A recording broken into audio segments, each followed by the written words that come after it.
I'm talking of type 2 diabetes, okay? So, not type 1, type 2 diabetes, okay, which is like adult onset, maturity onset. So, if anybody is like pre-diabetes, diabetes, I just want to know that what is your belief? Do you think that you can reverse it? And I just want the answer yes or no.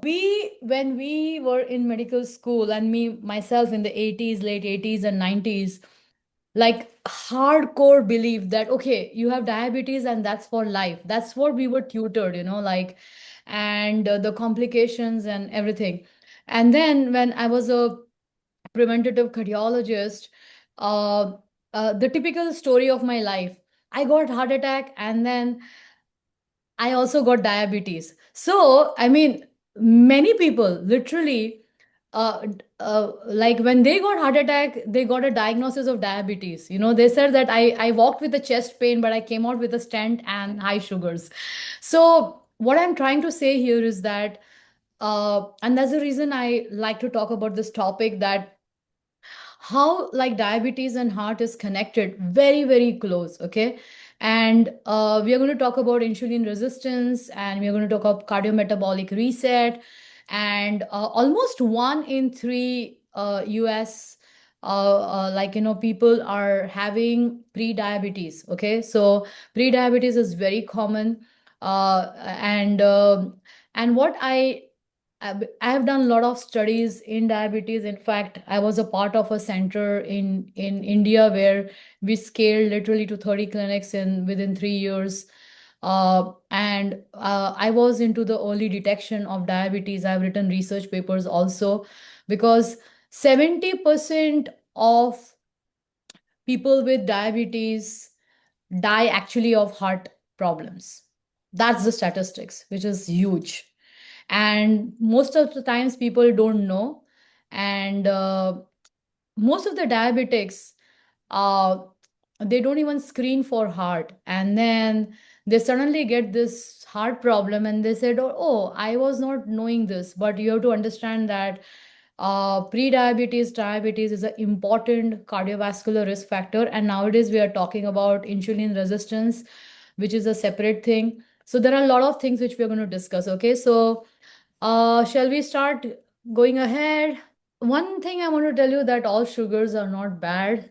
It's always the man-made things and the artificial which creates the problems. Okay, so you have to, like, anything which is in nature is not bad. Sugar, because anytime we think sugar, we always say, oh, sugar is bad, sugar is bad. Sugar is not bad. Glucose is our energy currency. We need it. Okay.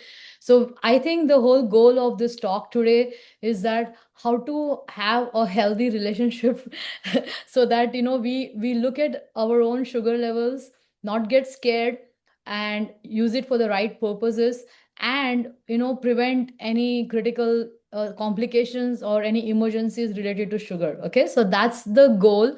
So I'm going to run through the slides, and then we are going to have a time to talk about the Q&A. Okay, you can take notes in between, or you can also drop the questions in the chat, because this is a very like a participative session.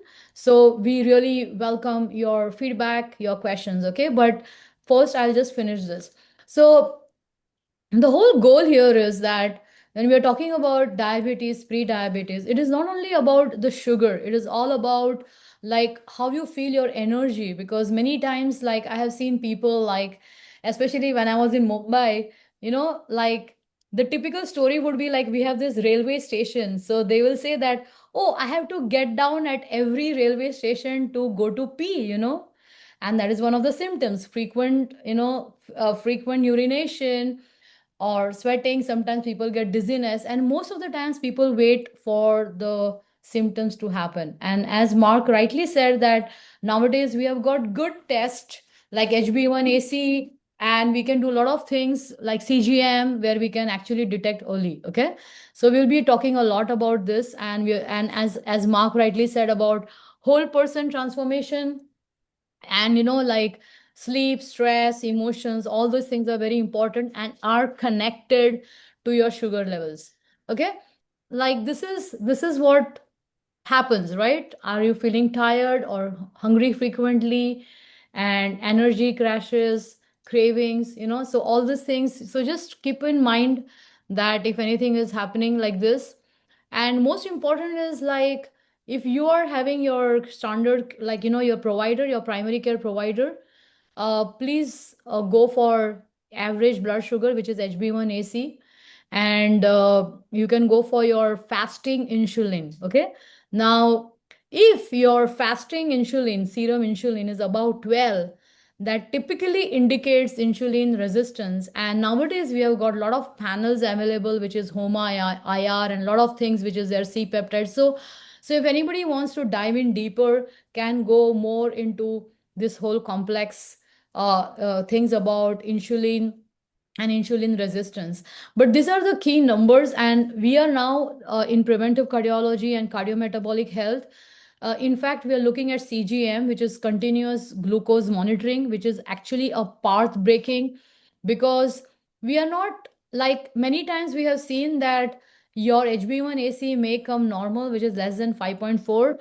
But then when we are doing the CGM studies, we are seeing that how your sugar is spiking actually with the food. Okay, so CGM, according to me, has like democratized this whole control, and I'm a very big fan of CGM, and making correlation with the food and what is working or not. So you have lot in your health. So even if you are honestly not a pre-diabetic or a diabetic, you can actually, you have a complete control of how you can not be a pre-diabetic or a diabetic with the gateway of CGM.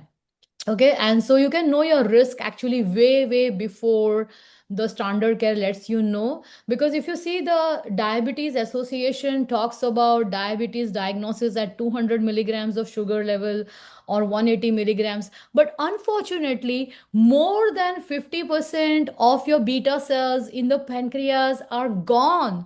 So by the time the diagnosis is made of diabetes, already we are like losing the battle, and then it is more of fixing. So it's always great to start working at the level of pre-diabetes, diabetes. And of course now there are actually insurance reimbursed programs.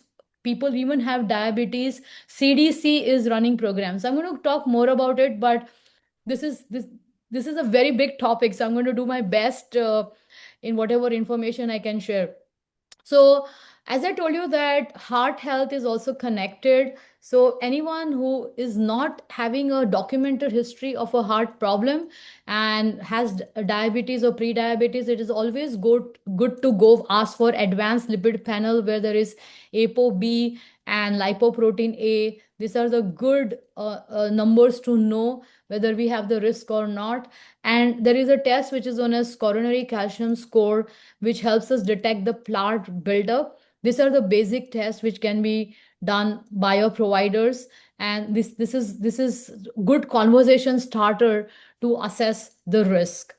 Then we have got, as I told you, that when the biggest thing about what I have seen in my practice about diabetes is that 25% of heart attacks are silent. I mean, literally, I have seen people like they will be literally coming to me with heart failure and they have diabetes and they have got silent heart attacks and they don't even know. Literally, when I'll do the echoes, I'll see that, okay, their heart pumping is like 25-30%, compared to normal 60%. So, one thing, again, I'm telling you, if anybody has got diabetes, please always screen your heart, because definitely there is a silent onslaught which is going on. And of course we are doing retinopathy, because eyes is very simple, and other organs which we are doing kidney function, because diabetes affects the kidneys. There are tests to do peripheral neuropathy, because many people get neuropathy in the foot. Then there is stroke. So there are a lot of things which are there. But as I told you, that heart, I have seen maximum things happening inside which are not known. So let us get little bit deeper into actually what happens in diabetes. So this is a very simple diagram which is there just to help you understand that, when, if you see, like, the cell, okay, so insulin basically is a hormone, we all know this.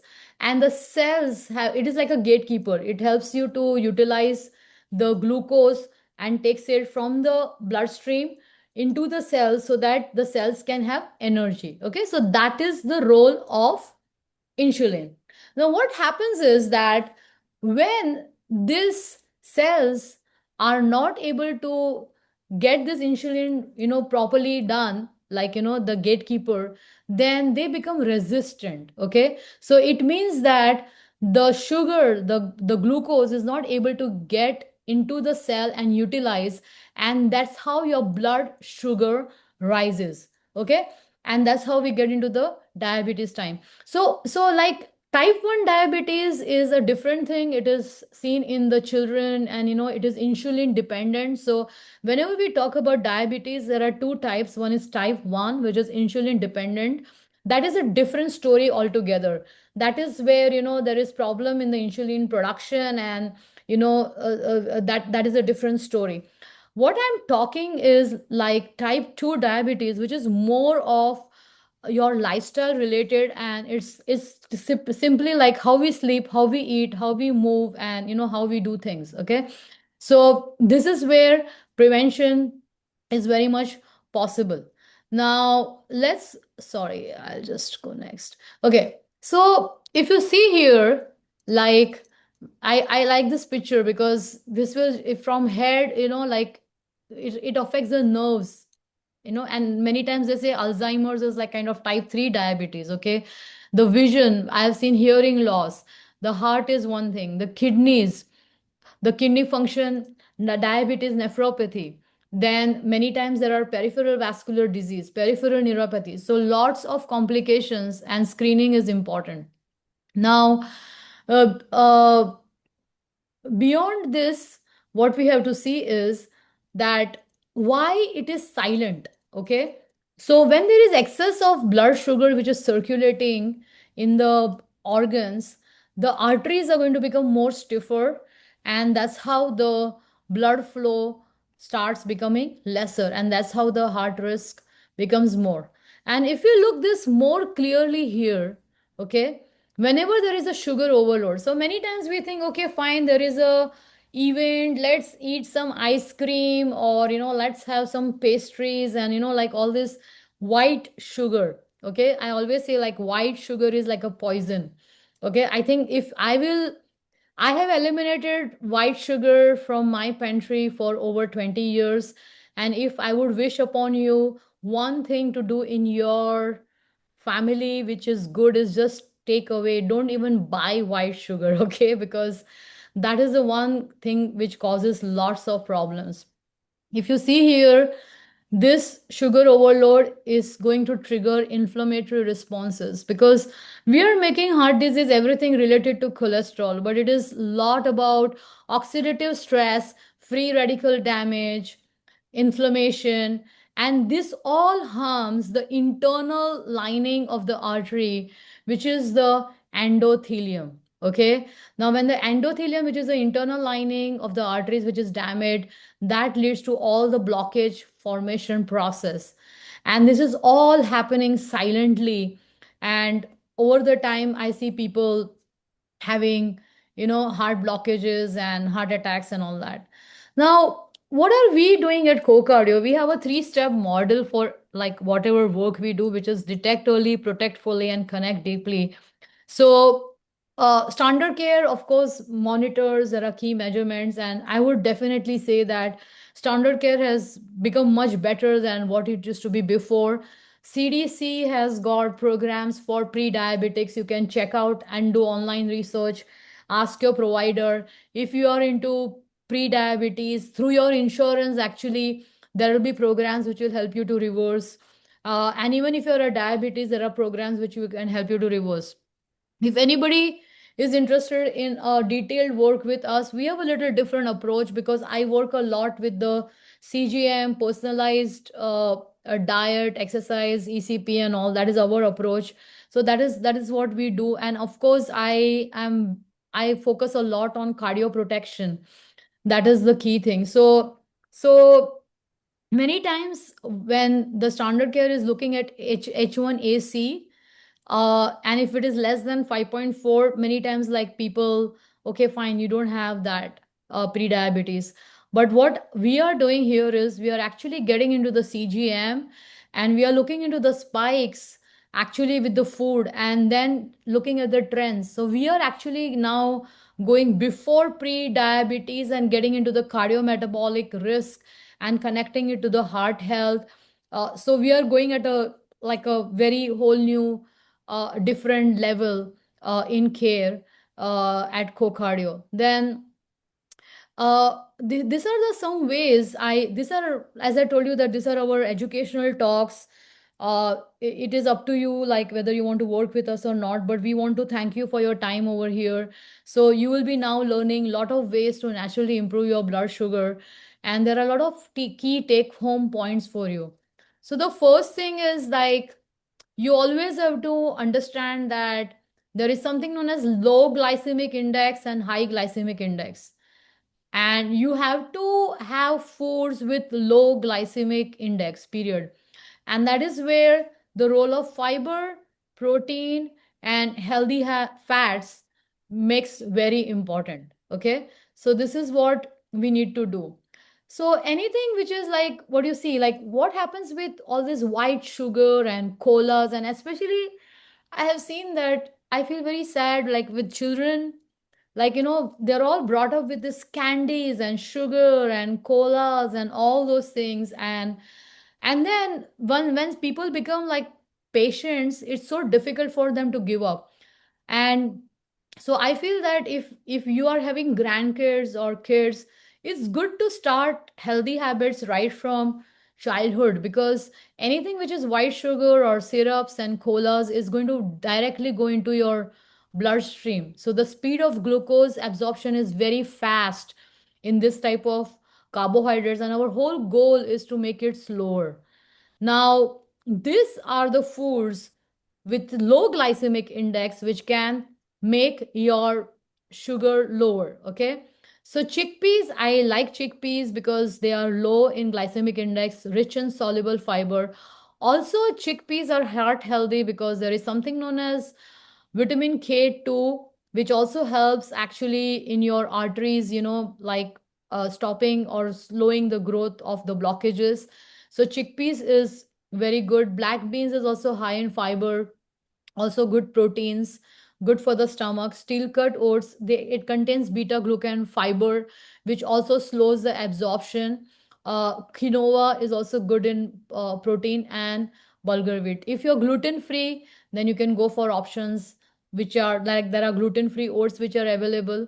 So it all depends on your individual, but this is all science backed, which is there. So you have to understand that if you want to, like fiber, it slows the gastric emptying, and it also slows down your absorption, okay, of the sugar. So the sugar has to not spike, it has to go in small amounts. You have to get this concept right, whether you are having diabetes or not. It is very important for healthy living.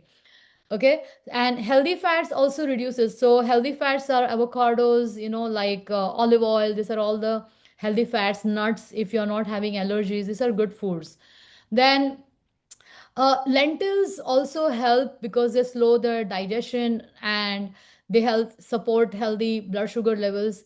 Blueberries are rich in fiber and antioxidants, but some people, we have seen that blueberries can give to sugar high. So you have to. That's why I personally like to use CGM like for 15 days, and just see many times like so-called low glycemic index food, your body may have different response. Okay, so you can check it out, but I'm just sharing here what has been through the science. And as you see on the slides, we have given you the studies also, because whatever we discuss here is always science backed, and we have supporting studies to what we say.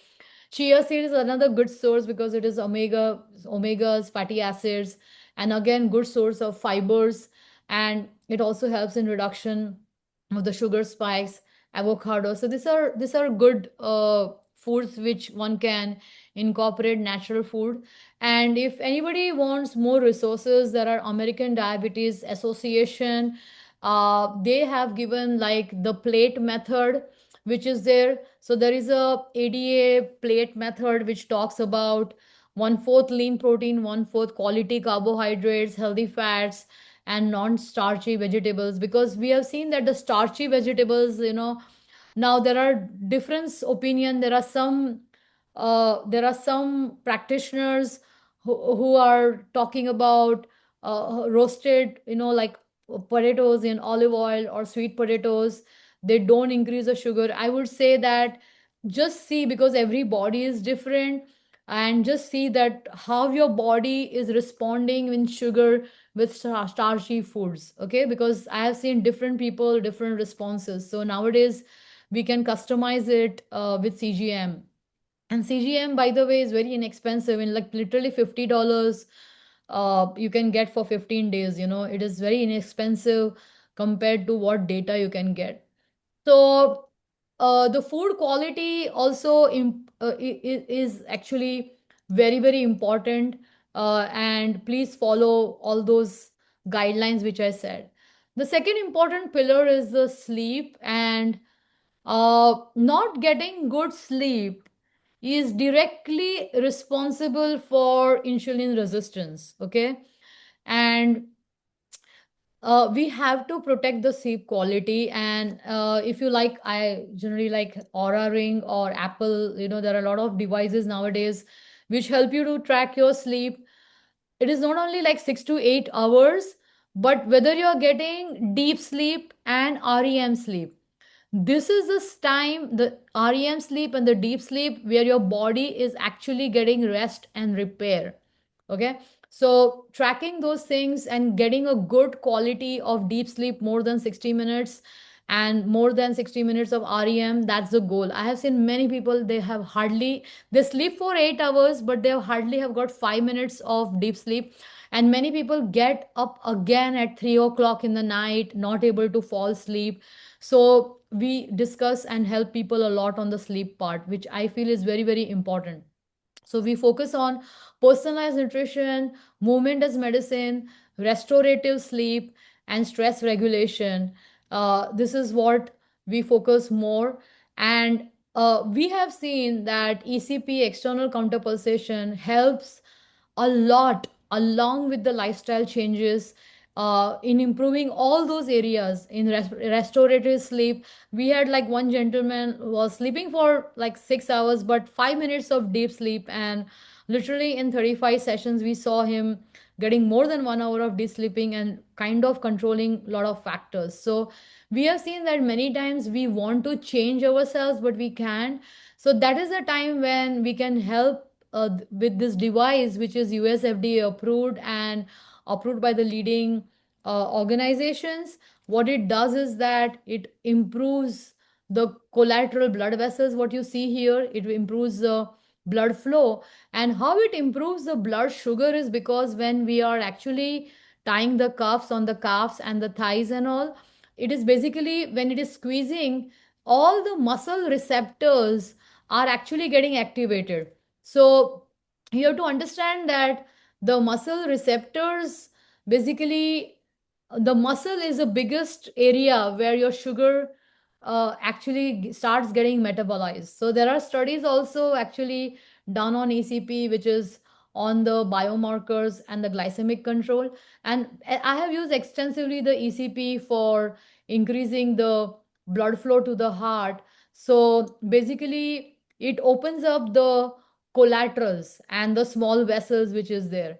So if you see, this is a coronary artery, and if there is a less blood flow, then the small vessels, they just open up, and that is what ECP does. So this whole process of angiogenesis was actually being studied like right from 1963, reported in American Journal of Cardiology, and then also like in European Journal of Cardiology in 2009.